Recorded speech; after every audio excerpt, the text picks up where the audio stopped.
Bienvenue au Starter du jour pour bien démarrer sa journée. Aujourd'hui, le syndrome du veau d'or. Le veau d'or, c'est vraiment quelque chose de particulier pour ceux qui connaissent la parole de Dieu. C'est lorsque Moïse a quitté l'Égypte avec le peuple de Dieu. La Bible nous dit qu'après les 10 plaies d'Égypte, la Bible nous dit que Moïse, avec le peuple, est sorti d'Égypte. Et Dieu a fait quelque chose de particulier. Vous pourrez lire ça dans le contexte. Il va prendre l'or des Égyptiens et il va le donner au peuple hébreu. Parce que le désir de Dieu n'est pas simplement de nous sauver, c'est également de nous bénir, de nous donner toutes sortes de bénédictions. Et là, donc, Dieu les a sauvés et en plus, il leur a donné une bénédiction matérielle, financière, en donnant l'or des Égyptiens. Et là, ils vont quitter donc l'Égypte, la mer Rouge va s'ouvrir en deux et ils vont se retrouver au pied du mont Sinaï.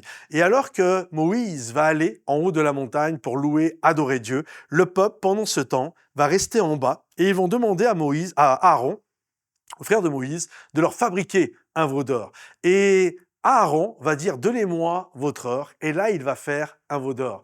Et on doit comprendre la pensée que le veau d'or a été fait avec la bénédiction de Dieu. Non pas, bien sûr, que Dieu ait donné sa bénédiction, mais ils ont pris la bénédiction que Dieu leur avait donnée, c'est-à-dire l'or des Égyptiens, et ils en ont fait une idole. Et je crois qu'il est important de faire attention parce que il y a des bénédictions. Si nous nous mettons à adorer la bénédiction de Dieu plutôt que le Dieu de la bénédiction, il y a des bénédictions qui vont nous éloigner de Dieu. C'est pourquoi l'apôtre Paul dit « J'ai appris à être heureux dans l'état dans lequel je me trouve, que je sois dans l'abondance. J'ai appris à aimer Dieu dans l'abondance et j'ai appris à aimer Dieu dans la disette. » Et nous, souvent, nous pensons que c'est plus un apprentissage d'aimer Dieu quand tout va mal. Mais j'aimerais vous dire, mes amis, il faut aussi apprendre à aimer Dieu quand tout va bien. Moi, j'ai vu plein de gens venir dans les églises et quitter les églises parce que ça allait bien. Et finalement, c'était comme « je n'ai plus besoin de Dieu. Je viens à l'église, je suis malade, puis le jour où je suis guéri, je disparais. Je viens à l'église, je n'arrive pas à avoir d'enfant,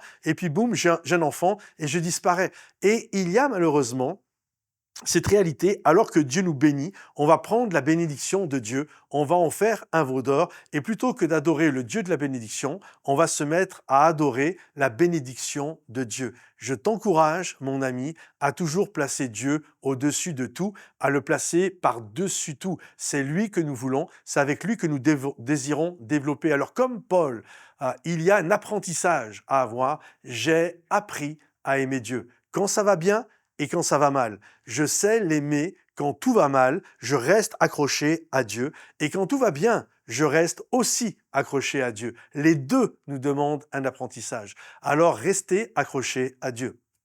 Si ce message t'a béni, pensez à le liker, le partager et le commenter. Et on se donne rendez-vous en présentiel, que ce soit à Momentum Bordeaux, à Momentum Paris ou à Momentum Bruxelles. À bientôt les amis, bye bye.